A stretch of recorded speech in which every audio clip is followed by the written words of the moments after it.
Bonjour et bienvenue. On observe quelque chose d'assez frappant ces derniers temps. Vous trouvez pas? C'est-à-dire?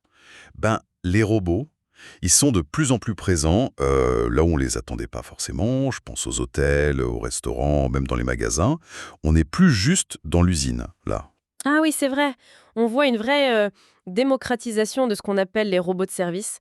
Et justement, aujourd'hui, on va se pencher un peu là-dessus, sur leur essor, spécifiquement dans ces secteurs comme l'hôtellerie, la restauration, le commerce, là où le contact humain est traditionnellement essentiel. D'accord. L'idée, c'est de comprendre un peu comment ils arrivent là, pourquoi les entreprises les adoptent, et puis comment nous, on réagit, que ce soit comme client ou comme employé. C'est ça. On va essayer de voir ce qui motive cette tendance en s'appuyant sur différentes analyses qui regardent ce qui se passe en Europe et ailleurs aussi d'ailleurs. Alors, on y va. Plongeons dans cet univers. Déjà une question simple. Pourquoi maintenant? Qu'est-ce qui fait que ça arrive là, en ce moment? Alors, il y a plusieurs choses qui se combinent en fait. D'abord, il y a un contexte économique assez tendu, surtout en Europe. Beaucoup de secteurs de services ont du mal à recruter. C'est un vrai casse-tête pour pas mal d'entreprises. Ah oui, la fameuse pénurie de main-d'œuvre. Donc les robots, ce serait une sorte de réponse pour combler les trous, surtout pour les tâches un peu répétitives ou ingrates. C'est une partie de l'explication, oui. C'est clair que ça joue. Mais c'est pas tout. Il y a aussi les progrès technologiques qui sont juste énormes. C'est-à-dire, ils sont plus performants. Beaucoup plus. Plus agiles, plus autonomes. On parle beaucoup des AMR, les robots mobiles autonomes. Eux, contrairement aux anciens AGV qui suivaient des lignes au sol, ils se repèrent tout seuls, ils cartographient l'endroit et ils naviguent de façon intelligente. Un peu comme nous, quoi. Exactement. Et ça, pour un hôtel ou un magasin, avec des gens qui bougent, des obstacles, ça change tout. C'est beaucoup plus flexible. Et j'imagine que ça devient aussi plus abordable. On entend parler des cobots, ces robots qui travaillent avec les humains. Tout à fait. Les cobots, c'est une petite révolution. Ils sont faits pour collaborer en sécurité sans les grosses cages qu'on voyait avant dans l'industrie. Et oui, leur coût a baissé. Du coup, même des PME peuvent y penser. Le retour sur investissement est plus rapide, ça aide beaucoup à leur diffusion. Donc on a manque de personnel, technologie plus au point et moins chère. Est-ce que nous, en tant que clients, on a aussi changé nos attentes? Clairement, on est devenu plus exigeant sur la rapidité, l'efficacité. Le e-commerce nous a habitués à ça. Mais on cherche aussi parfois l'expérience un peu nouvelle, le truc qui sort de l'ordinaire. Un robot qui sert le café, ça peut être amusant, non? Oui, ça crée un petit événement. Voilà. Et puis il y a un facteur plus récent, tout ce qui touche à l'hygiène, la distanciation. Ça a aussi ouvert la porte à des robots pour nettoyer, désinfecter. Donc oui, c'est vraiment une convergence de tout ça qui explique le timing. D'accord, je vois mieux le contexte. Alors, si on prend des exemples concrets, dans un hôtel, on les voit où, ces robots? Alors, un exemple classique, c'est le service en chambre. L'hôtel Montville à Montréal, ils ont un robot, H2M2, qui apporte les repas, le linge propre. Ah oui, ok. Et ça fonctionne bien? Apparemment, oui. C'est rapide pour le client et surtout, ça libère le personnel pour faire autre chose. Peut-être des tâches avec plus de contact humain, justement.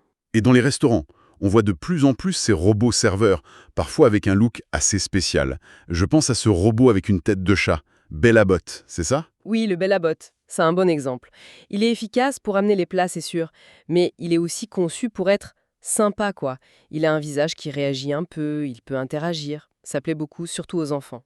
Et techniquement, comment il fait pour pas rentrer dans les clients ou les tables? Ah, ça, c'est grâce à la navigation SLAM. En gros, il scanne l'environnement en permanence pour savoir où il est et pour créer une carte. Ça lui permet d'éviter les obstacles, même dans un endroit bondé. C'est cette intelligence qui le rend vraiment utilisable. Et à part livrer des trucs, euh, on leur trouve d'autres missions dans ces endroits? Oui, on explore. Par exemple, pour l'accueil, une sorte de concierge robotisé, ou même pour aider au ménage dans les chambres. Des boîtes comme Robolab ou United Robotics Group sont là-dessus. Mais bon, c'est souvent encore un peu expérimental ou limité à quelques endroits. D'accord. Et si on regarde côté commerce, logistique, là c'est peut-être moins visible pour nous, clients, mais l'impact est énorme, non? Ah oui, là, c'est carrément majeur. Dans les coulisses du e-commerce, les entrepôts, c'est devenu hyper technologique. C'est là qu'on retrouve massivement les AMR dont on parlait, pour déplacer les marchandises et surtout pour préparer les commandes. Les systèmes goods to person. C'est-à-dire que c'est plus le préparateur qui court partout, mais les produits qui viennent à lui. Exactement. Imaginez chez Amazon ou Cdiscount, des robots qui amènent carrément les étagères avec les articles jusqu'au poste de travail de l'employé. C'est ça qui permet d'avoir des livraisons aussi rapides. Sans ça, ce serait juste impossible à cette échelle. Incroyable. Et dans les magasins physiques alors, on en voit aussi. Ça commence, oui, pour l'accueil par exemple, pour guider les gens dans les grands centres commerciaux ou donner des infos sur un produit. Il y a des robots spécialisés là-dedans, comme ceux de Iben Robot. On en voit aussi pour le nettoyage des sols ou même pour vérifier les stocks la nuit automatiquement. Ce qui est fou, c'est la différence avec le robot industriel classique, celui qu'on imagine derrière une grille. Là, ils sont au milieu de nous. C'est toute la différence, oui. La robotique de service et surtout les cobots, ils sont pensés dès le départ pour cette proximité. La sécurité, c'est la clé. Ils ont des capteurs partout, ils sont limités en force, en vitesse, ils s'arrêtent au moindre contact. C'est ça qui permet de travailler juste à côté d'eux. Ok, on comprend mieux comment ça marche et où on les trouve. Mais alors, pourquoi les entreprises s'y mettent? Quels sont les avantages pour elles concrètement? Le premier truc évident, c'est l'efficacité, la productivité. Un robot, ça peut faire certaines tâches plus vite, sans s'arrêter, potentiellement jour et nuit, donc ça booste la production. Et normalement, ça réduit les coûts à terme. Et ça aide aussi à gérer le problème de manque de personnel qu'on évoquait. C'est une façon de continuer à tourner même si on a du mal à embaucher. Tout à fait. Et il y a un autre point très important, la pénibilité. On va y revenir pour les employés, mais pour l'entreprise aussi, c'est crucial. Moins de tâches difficiles, ça veut dire moins d'accidents, moins d'arrêts maladie et des postes plus attractifs. Et puis à l'image d'en marque, j'imagine. Un hôtel avec un robot sympa, ça fait parler. Ça donne un côté moderne, innovant. Ah oui, ça c'est un super outil de communication. Et au-delà de l'image, il y a de l'optimisation très concrète. Gagner de la place dans les entrepôts, mieux organiser les transports, faire des colis plus remplis pour pas transporter du vide, ce sont des gains mesurables. Et le fait que ça devienne plus accessible, notamment avec les cobots, ça change la donne pour les plus petites boîtes, non? Oui, c'est essentiel.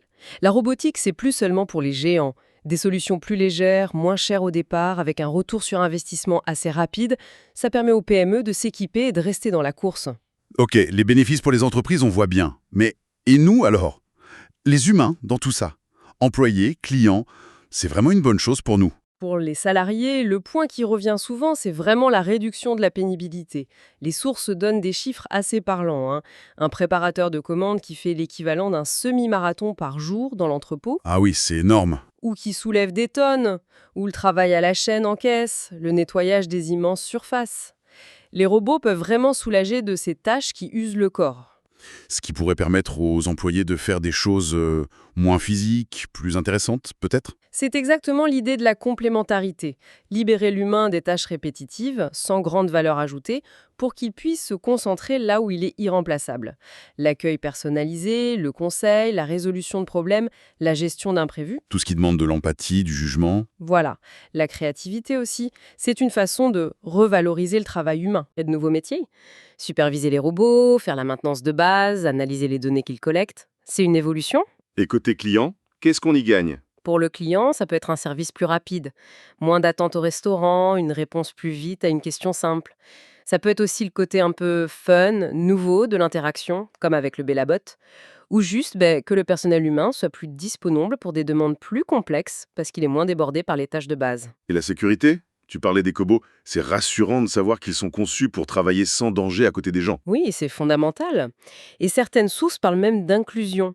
Des robots pourraient aider des travailleurs plus âgés ou avec un handicap à rester dans l'emploi, en les assistant pour certaines tâches. Bon, ça semble plutôt positif tout ça.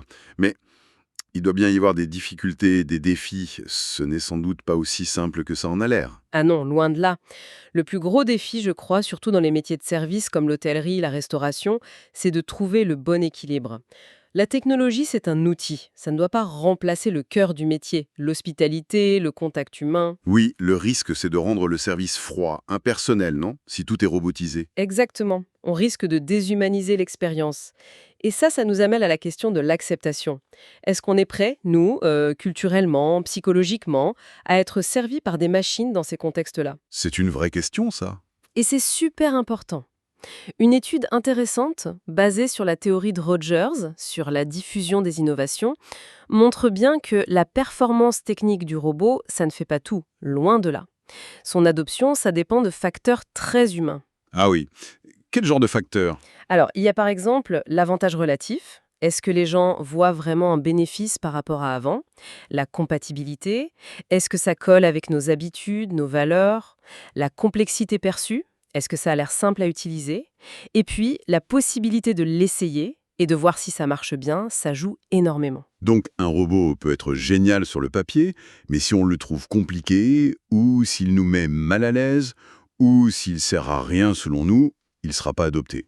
Le design, comment il bouge, comment il interagit, c'est aussi important que la mécanique? Complètement. L'acceptation, c'est très culturel, très social. Un robot parfait pour un entrepôt peut être totalement rejeté dans un hôtel s'il n'est pas adapté à l'ambiance, aux attentes. Le comment on conçoit l'interaction est crucial.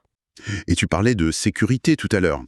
Il y a des règles, des normes pour encadrer tout ça? Parce que là, ils sont vraiment au milieu des gens. Oui, heureusement. En Europe, on a la directive machine qui est très stricte. Et il y a des normes ISO spécifiques, surtout pour les cobots, comme l'ISO TS 15066. Elles définissent les règles pour que la collaboration soit sûre. Et point important, c'est pas le robot lui-même qui est certifié sûr, c'est son utilisation dans un contexte précis pour une tâche précise. Il faut une analyse de risque pour chaque cas. Exactement. C'est obligatoire. Un même robot peut être réglé différemment s'il manipule des verres ou des objets lourds près d'un humain. C'est essentiel pour que ça se passe bien. Et on pourrait aussi se poser des questions sur les données que ces robots collectent avec leurs caméras, leurs capteurs. C'est un sujet qui monte. D'accord.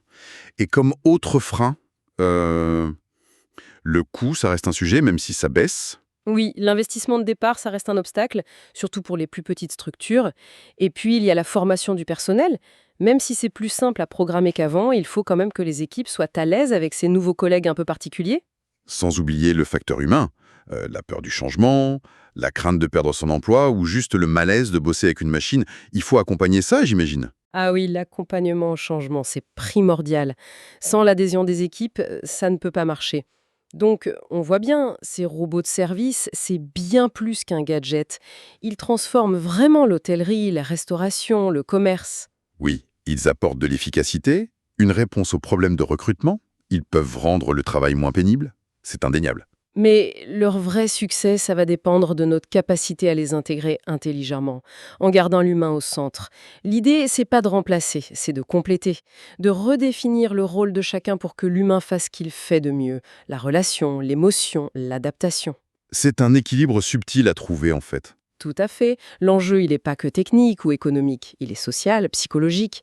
Comment on fait cohabiter l'efficacité froide de la machine et la chaleur de l'humain? Ce qui nous laisse avec une question pour la fin, une sorte de pensée à méditer.